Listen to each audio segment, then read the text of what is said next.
At the heart of recovery, we find the 12 steps.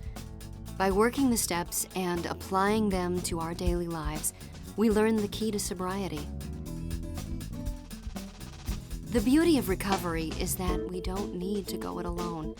There's a community of people reaching out to us who understand what we're going through because they're going through the same thing.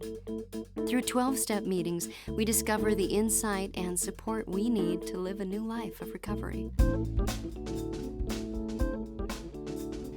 Magic happens when we start to reach out and ask for help. Your chances of being able to do something about your problem of addiction are far greater if you go early and often to 12-step meetings. The hardest part often is going to the first meeting, and I think that's probably the biggest challenge.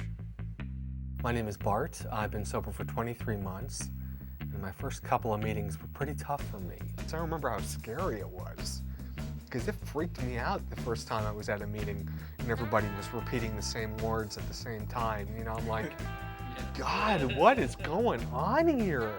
Who are these freaks? My name is Tiki. I have 10 months on the 24th of this month. I came into it through incarceration. It was either jail or treatment, and I felt out of place talking about personal issues and things like that. I thought it was kind of a place where people whined. My name is Tim. I'm an alcoholic and addict, and I will have 1 year of sobriety this month. And my first couple of meetings were very intimidating for me. I kind of felt like it was school because you had books and everybody memorized certain things, and or kind of like church too. You stand up, sit down at certain times. You have all these things memorized, and I didn't feel like I fit in because I was like, God, how do they know when to stand up or say amen or whatever they do? And then I just realized that's just part of the meeting. It's not what the meeting is based off of. You know what? You get over that and you start to get to know people and they become part of your life. And you know, you can't hang around the people that you were with before, you know, because that's trouble. You're gonna die if you do that again. So you got to replace it with something, and that's what AA and NA and CMA and all the A's have done for me. There's a great variety of fellowships that are 12-step meetings, and the fellowships are based around the feeling of having shared in a common peril. Among those fellowships are an even greater variety of the types of meetings. 12-step meetings vary in format and are tailored for the needs of specific groups and level of active participation. Dues or fees are never required for membership. The only requirement is a desire to stop drinking and or using. There's so much variety available. There are young people's meetings, and there are gay meetings, and there are CMA meetings, and there's lots of opportunities. So it gives you an option to at least start off with the people you feel comfortable with, right?